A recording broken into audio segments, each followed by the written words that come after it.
5 October থেকে রাজনৈতিক দলগুলোর সাথে ডক্টর ইউনূসের সংলাপ, আলোচনা হবে সংস্কার কমিশন ও আইন শৃঙ্খলা নিয়ে।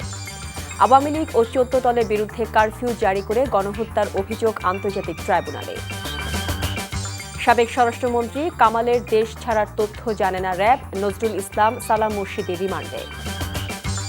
লেবাননে হিজবুল্লাহ ইসরায়েল সম্মুখ যুদ্ধ, ইরানি হামলায় বিমান ঘাঁটি আক্রান্তের কথা স্বীকার তেল আবিবের।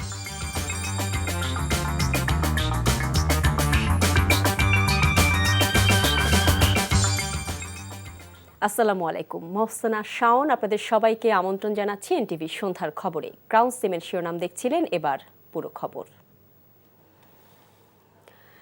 আগামী শনিবার থেকে রাজনৈতিক দলগুলোর সাথে অন্তর্বর্তীকালীন সরকারের প্রধান উপদেষ্টা অধ্যাপক ডক্টর মোহাম্মদ ইউনূসের সংলাপ শুরু হচ্ছে।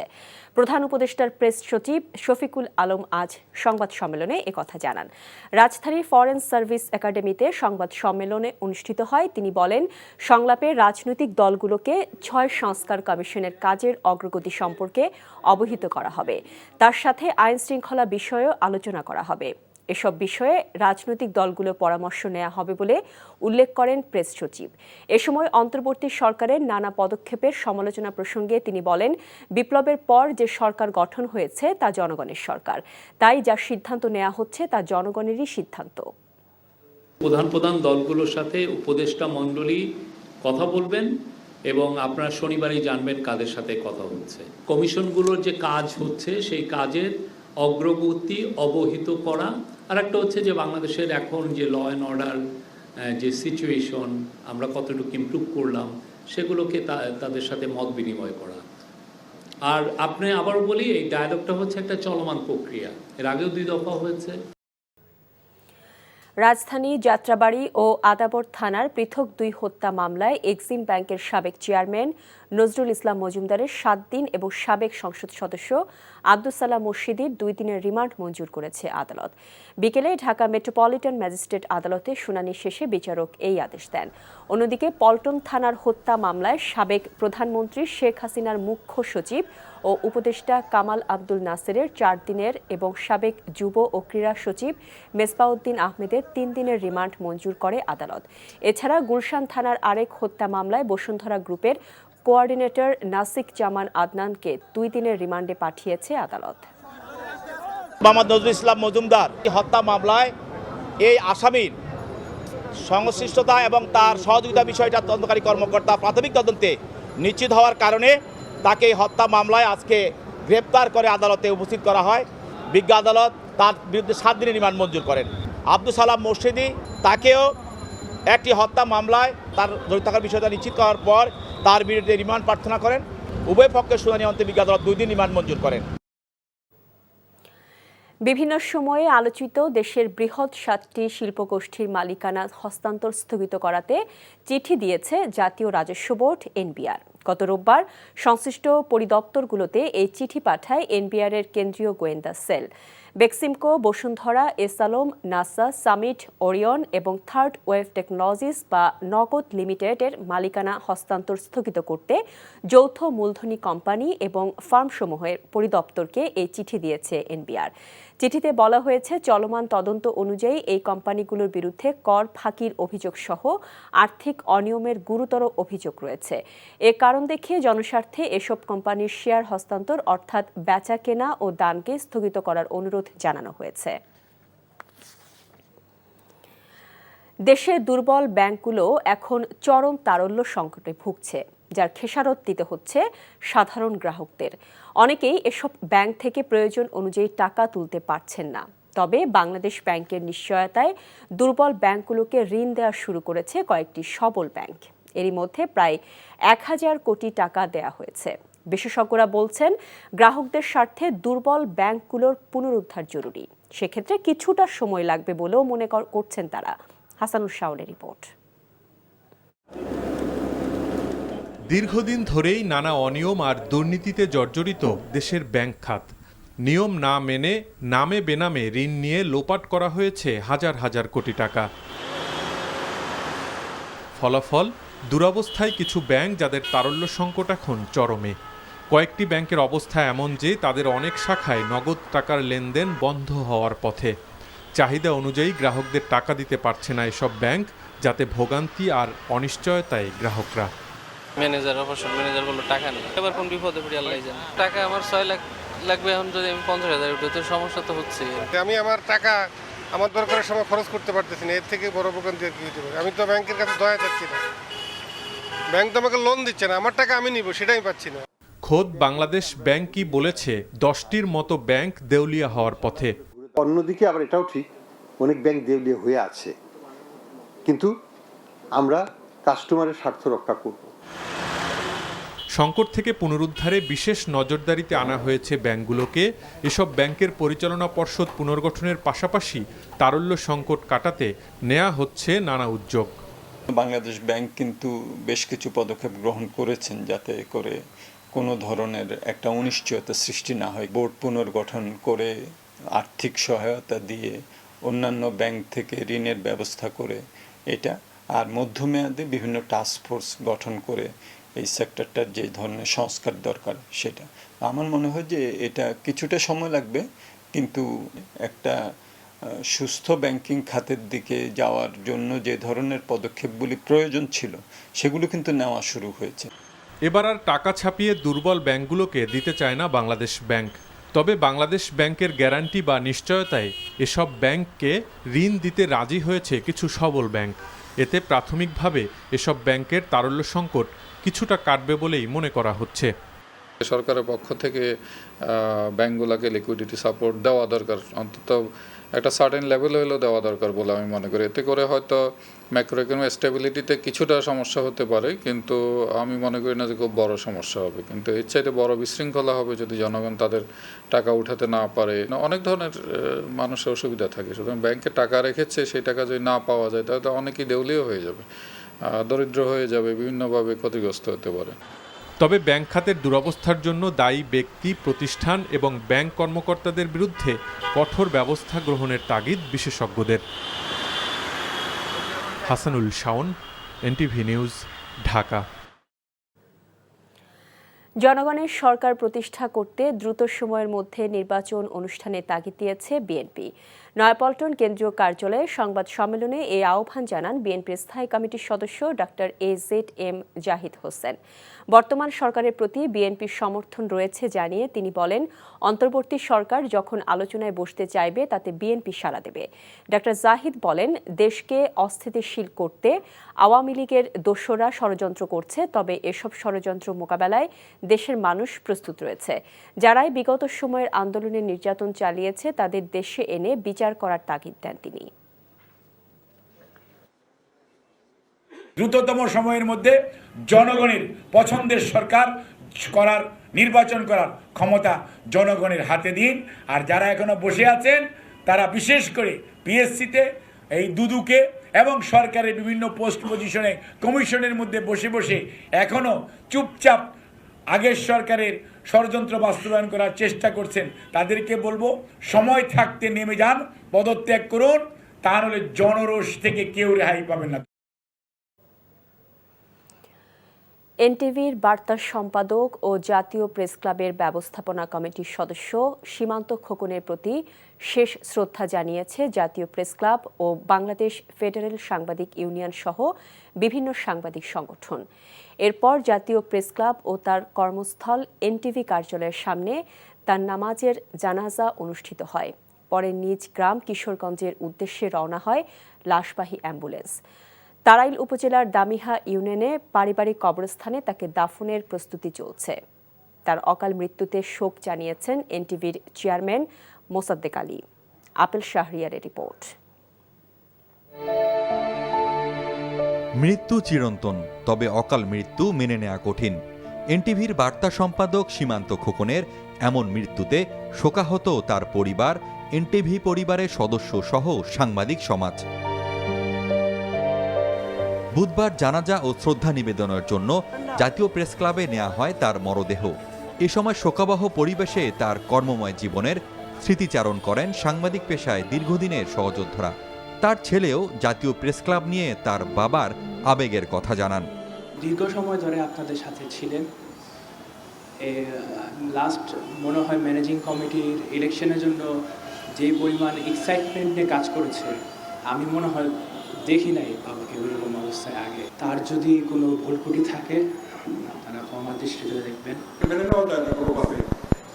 এত একজন কর্তব্যনিষ্ঠ, অমায়িক, বন্ধুবৎসল, দায়িত্বশীল একজন তরুণ সাংবাদিককে আমরা হারিয়েছি। এ সময় সীমান্ত খোকনের রুহের মাগফিরাত কামনা করে সবার কাছে দোয়া চান এনটিভির পরিচালক আলহাজ নুরুদ্দিন আহমেদ। সীমান্ত খোকন এনটিভি পরিবারের একজন সদস্য ছিলেন এবং আজকে আমরা আমার এনটিভির পরিবারের একজন সদস্যকে হারিয়েছি এবং আপনারাও আপনাদের বন্ধুকে হারিয়েছেন। উনি আর ফেরত আসবেন না, তারপরেও বলতে হয় সীমান্ত খোকন এনটিভিতে সবসময় থাকবেন, আমাদের মাঝেই থাকবেন। আর ওনার যদি কোনো ভুল ত্রুটি হয়ে থাকে আমি অনুরোধ করব আপনারা ওনাকে মাফ করে দেবেন।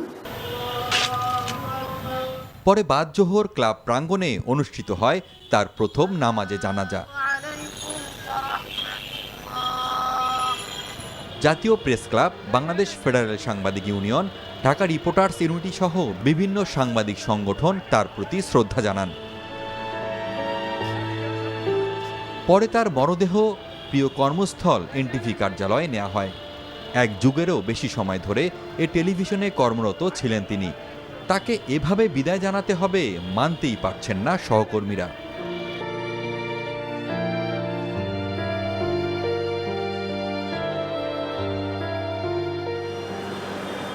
দ্বিতীয় জানাজায় এনটিভির চেয়ারম্যান আলহাজ মোহাম্মদ মোসাদ্দেক আলী, ব্যবস্থাপনা পরিচালক মোহাম্মদ আশফাক উদ্দিন আহমেদ সহ চ্যানেলের বিভিন্ন বিভাগে কর্মরতরা অংশ নেন।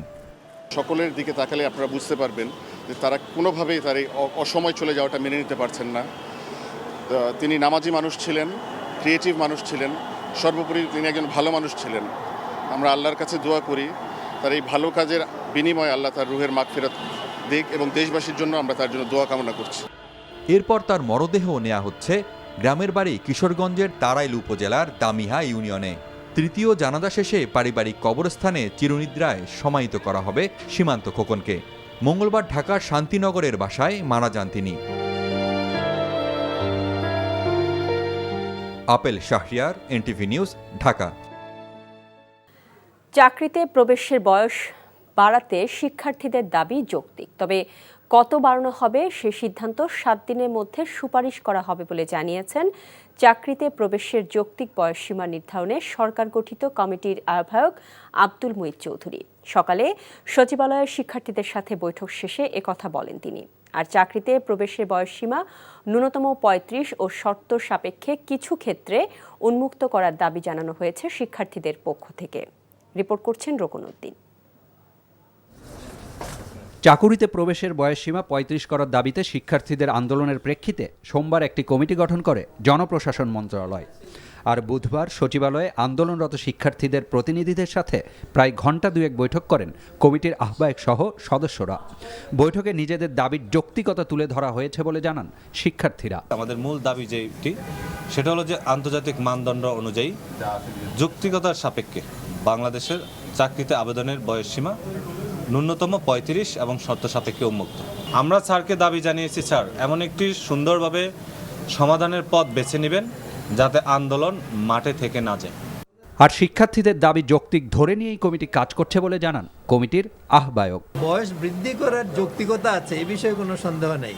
এখন কতটুকু করা যা যৌক্তিক সেটা আমরা আবার সার্বিক পরিস্থিতির আলোকে চিন্তা করব, করে ফাইনালি আমরা চূড়ান্ত করলে তখন আবার আমরা বলতে পারবো যে এটা আমরা করেছি। কেন? কারণ হলো বিভিন্ন কারণে ইউনিভার্সিটির সেশন জট, কোভিড, এই সমস্ত কারণে অনেক ছাত্রছাত্রী একটা সেগমেন্ট এরা এফেক্টেড হয়েছে খুব সিভিয়ারলি। কাজেই তাদেরকে এটা রিলিফ দেওয়া দরকার। আর সার্বিক পরিস্থিতিতে পৃথিবীতে, আমেরিকায় তো কোনো বয়সই নেই চাকরি প্রবেশের, অন্যান্য জায়গায় পার্শ্ববর্তী দেশগুলোতে অন্যান্য দেশে বয়স এমনিতেই বেশি আছে। 7 দিনের মধ্যে কমিটির প্রতিবেদন প্রকাশের পর তাদের পরবর্তী অবস্থান তুলে ধরা হবে বলে জানিয়েছেন আন্দোলনরত শিক্ষার্থীরা। Rokonuddin, NTV news, Dhaka. Cricket দলের সাবেক অধিনায়ক সাকিব আল হাসান ও তার স্ত্রী উম্মে আহমেদ শিশিরের ব্যাংক হিসাবের তথ্য চেয়েছে কেন্দ্রীয় ব্যাংকের আর্থিক গোয়েন্দা বিভাগ Bangladesh financial intelligence unit BFIU। BFIU এর নির্দেশনায় বলা হয়েছে 5 কার্যদিবসের মধ্যে ব্যাংক এবং ব্যাংক বহির্ভূত আর্থিক প্রতিষ্ঠানগুলোকে তাদের নাম, কোম্পানি বা সংগঠনের নামে থাকা সব ধরনের হিসাবের তথ্য সংস্থাটির কাছে পাঠাতে হবে। আর এর আগে প্যারামাউন্ট ইন্স্যুরেন্স শেয়ার লেনদেনে কারসাজি করে পুঁজিবাজার নিয়ন্ত্রক সংস্থা BSEC 50 লাখ টাকা জরিমানা করে। শেখ হাসিনা সরকারের পতনের পর আদাবর থানায় একটি হত্যা মামলায় তাকে আসামি করা হয়। তৈরি পোশাক কারখানার কর্মীদের দাবি আদায়ে পদক্ষেপ নেওয়া হয়েছে এবং দ্রুতই সংকট কেটে যাবে বলে জানিয়েছেন শ্রম ও কর্মসংস্থান সচিব AHM শফিকুজ্জামান। সকালে সচিবালয়ে এক অনুষ্ঠান শেষে একথা বলেন তিনি। প্রতিটা জিনিস আমরা অ্যাড্রেস করছি এবং এখানে ল অ্যান্ড অর্ডার যেটা আছে সেটা আমাদের যারা আছে স্বরাষ্ট্র উপদেষ্টা মহোদয় সহ আমরা সবকিছু এটা মনিটর করছি। আশা করছি যে সবাই শান্ত হবে। আমাদের দেশে উৎপাদনের পরিস্থিতি যেটা দরকার, আমাদের ইকোনমি বাঁচানোর জন্য আমাদের শ্রমিক পক্ষ, মালিক পক্ষ সবাইকে আমরা অনবোর্ড করে আমরা এটা নিরসন করব। হিন্দু সম্প্রদায়ের সবচেয়ে বড় ধর্মীয় উৎসব শারদীয় দুর্গাপূজার পূর্ণ লগ্ন শুভ মহালয়া। চণ্ডীপাঠের মধ্য দিয়ে মন্দিরে মন্দিরে মহালয়ার অনুষ্ঠান হয়েছে। পুরাণ মতে এদিন দেবী দুর্গার আবির্ভাব ঘটে ধরণীতে। এদিন থেকেই দুর্গাপূজার দিন গণনা শুরু হয়। এবছর দুর্গাপূজার আনুষ্ঠানিকতা শুরু হবে আগামী 9 অক্টোবর থেকে। আরও জানাচ্ছেন শফি মাহমুদ সাগর।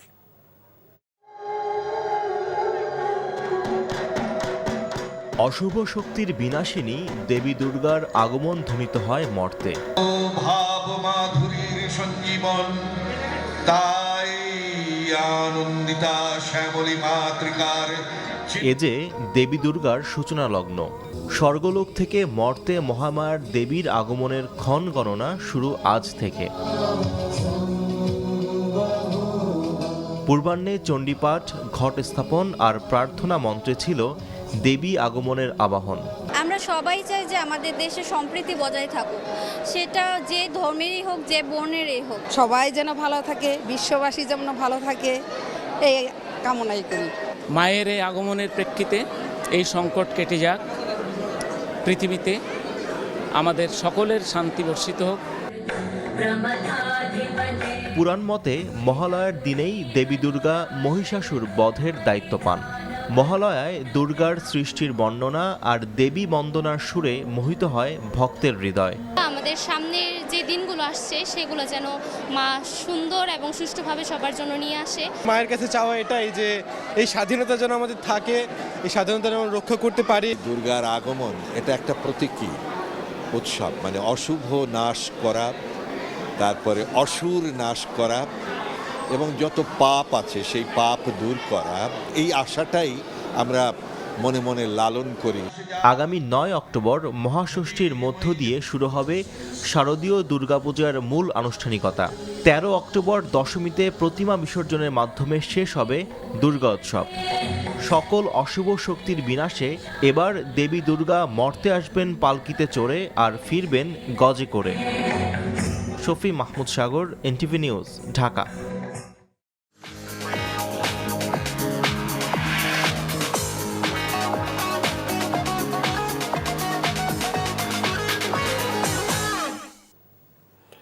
নগদ নিবেদিত অর্থনীতির খবর। এলপিজির দাম 12 কেজিতে 35 টাকা বাড়িয়েছে এনার্জি রেগুলেটরি কমিশন BERC। ঘোষিত নতুন দর আজ সন্ধ্যা 6টা থেকে কার্যকর হয়েছে। BERC কার্যালয়ের সংবাদ সম্মেলনে সংস্থাটির চেয়ারম্যান জালাল আহমেদ জানান, বিভিন্ন দেশ থেকে আমদানিকৃত এলপিজি তৈরির মূল উপাদান প্রোপেন ও বিউটেনের মূল্য প্রকাশ করে সৌদি আরবের প্রতিষ্ঠান আরামকো। এই সৌদি সিপিকে ভিত্তিমূল্য ধরে দেশে এলপিজির দাম সমন্বয় করে BERC। এর আগে জুলাই, আগস্ট ও সেপ্টেম্বরে মূল্য সমন্বয় করতে 3 দফায় বাড়ে দাম। অক্টোবরের জন্য প্রতি 12 কেজি সিলিন্ডারের দর নির্ধারণ করা হয়েছে 1456 টাকা। এছাড়া গাড়িতে ব্যবহৃত এলপিজির অটো গ্যাসের দাম প্রতি লিটার 65 টাকা 26 পয়সা থেকে বেড়ে দাঁড়িয়েছে 66 টাকা 84 পয়সা।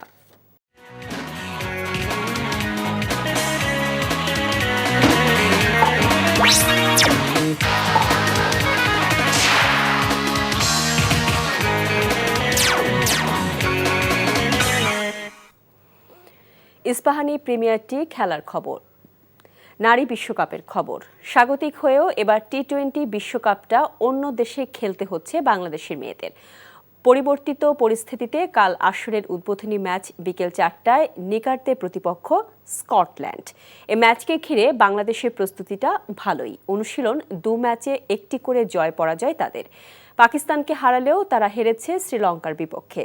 সার্জার স্লোথো উইকেটে দলের স্পিনার নাহিদার দিকে তাকিয়ে থাকবে বাংলাদেশ। আর একটি উইকেট হলেই টি-20 বিশ্ব আসরে সাকিব আল হাসান ও মুস্তাফিজুর রহমানের পর তৃতীয় বাংলাদেশি বোলার হিসেবে 100তম উইকেট পেয়ে যাবেন তিনি। অভিজ্ঞতার বিচারে এ ম্যাচে স্পষ্ট ফেভারিট বাংলাদেশ। অন্যদিকে অনেক কাঠখড় পুড়িয়ে প্রথমবার আসরে নাম লেখানো স্কটিশরা চায় নিগারদের পথে কাঁটা বিছিয়ে দিতে।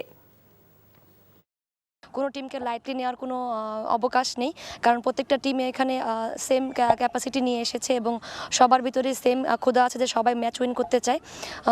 তো সোফার অবশ্যই আমরা 1 গেম অ্যাট এ টাইম এভাবেই আগাবো এবং তাদের এগেনস্টে যেসব প্ল্যান করলে তাদেরকে আমরা বিট করতে পারবো সেগুলো নিয়ে ভাববো।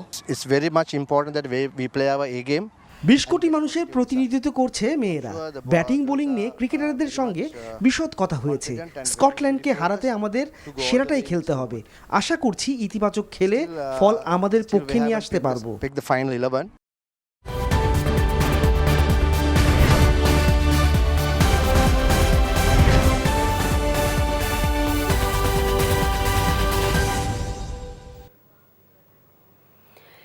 ইস্পাহানি মির্জাপুর ভারত বাংলাদেশ টি-20 সিরিজ প্রসঙ্গ। ভারত বাংলাদেশ মধ্যকার টি-20 ম্যাচ দিয়ে আন্তর্জাতিক অভিষেক হতে যাচ্ছে শ্রীমন্ত মাধবরাও সিন্ধিয়া ক্রিকেট স্টেডিয়ামের। তাই আয়োজনে কোনো কমতি রাখতে চায় না মধ্যপ্রদেশ ক্রিকেট অ্যাসোসিয়েশন। এদিকে 3 ম্যাচ সিরিজে প্রথম টি-20 খেলতে গোয়ালিয়রে পৌঁছেছে বাংলাদেশ ও ভারত ক্রিকেট দল। ভারত থেকে মমিনুর রিপনের রিপোর্ট। ভারতের বিপক্ষে টেস্ট সিরিজ শেষে এবার বাংলাদেশের সামনে টি-20 পরীক্ষা। সংক্ষিপ্ত ফরম্যাটের সিরিজের প্রথম ম্যাচ খেলতে গোয়ালিয়রে পৌঁছেছে নাজমুল হোসেন শান্তর দল। শ্রীমন্ত মাধবরাও সিন্ধিয়া ক্রিকেট স্টেডিয়ামে অনুষ্ঠিত হবে এই ম্যাচটি, যেটি গোয়ালিয়রের শশাঙ্কগড় এলাকায় অবস্থিত। মূল শহর থেকে মাত্র 4 কিলোমিটার দূরে নতুন করে নির্মাণ করা হয়েছে এটি। স্টেডিয়াম থেকে যে কোনো দিকে উকি দিলেই দেখা মিলবে মনোমুগ্ধকর সবুজ পাহাড়ের।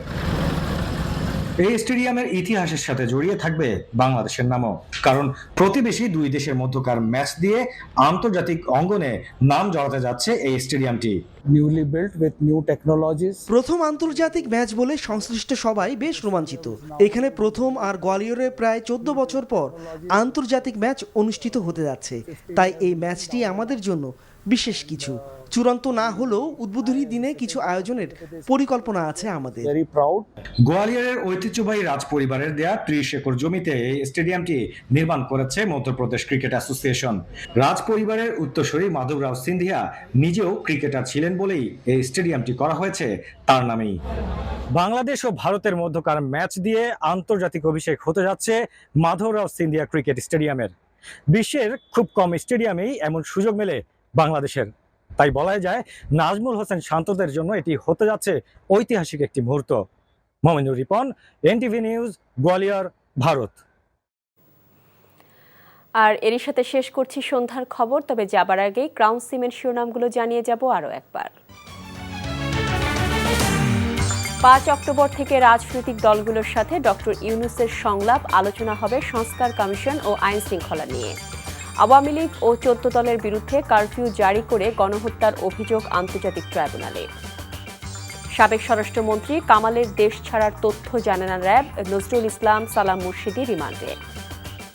লেবাননে হিজবুল্লাহ ইসরায়েল সম্মুখ যুদ্ধ, ইরানি হামলায় বিমান ঘাঁটি আক্রান্তের কথা স্বীকার তেল আবিবের। এই ছিল সন্ধ্যার খবরে। এই খবরের ভিডিও সহ আপডেট জানতে ভিজিট করুন এনটিভি অনলাইন www.ntvbd.com। এছাড়াও এনটিভি জনপ্রিয় সব অনুষ্ঠান ও খবরের আপডেট জানতে ভিজিট করুন আমাদের ইউটিউব ও ভেরিফাইড ফেসবুক পেজ। রাত 10:30টায় রাতের খবর দেখার আমন্ত্রণ রইল। এতক্ষণ সাথে থাকার জন্য সবাইকে ধন্যবাদ।